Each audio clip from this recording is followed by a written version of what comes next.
Okay, so about 2.5 years ago, on what would have been my 20th birthday, I stumbled upon a record that not only just changed the way I listen to music and blew my mind, but it also altered the way I look at myself. And that album happens to be Pinkerton by Weezer. It's also just filled with these kick and guitar licks, and it's extremely melodic, and it's just this driving, propulsive, and super entertaining rock album. But it's also loaded with this really emotionally engaging story about an asshole who, by the end of it, is hopefully going to try to be a little bit less of an asshole. This album was the record for me. And the record also just made me realize that, I'm at fault for most of the issues in my life, and that I need to take personal responsibility for the sake of my own happiness, and to also be good to others and not be a selfish prick. And on top of that, Pinkerton gave me a lot in return. On my last year of school, where I was really suffering and really going at war with myself, and where I was like starving and not going out and doing all of that stuff, I would listen to Pinkerton in those times where I felt the utmost despair.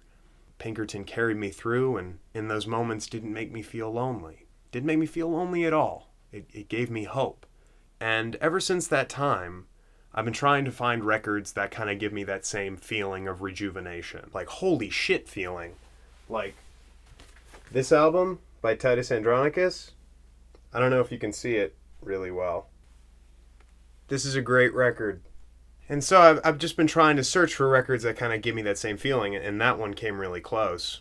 But along this journey of trying to listen to music in a more intimate way, I've invested into vinyl, which is a decision that my dad is just racking his brain trying to figure out, because he's tried to instill in me, from very early on in my adolescence, that vinyl is the devil. My dad had no other choice. For him, it was just vinyl and the radio. That was it.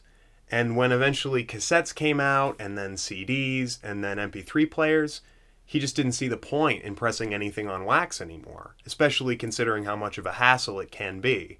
My dad just wanted to put something on and then not have to worry about if a little piece of lint was on it that created a skip.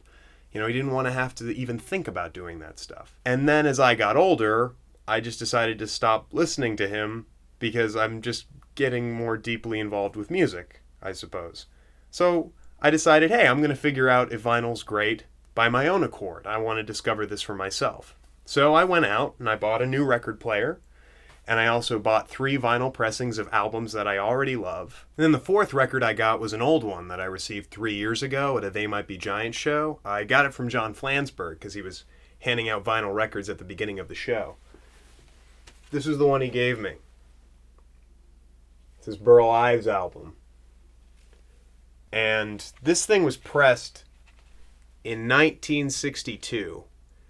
So if this thing works, anything will work. And it played like a dream. It played great.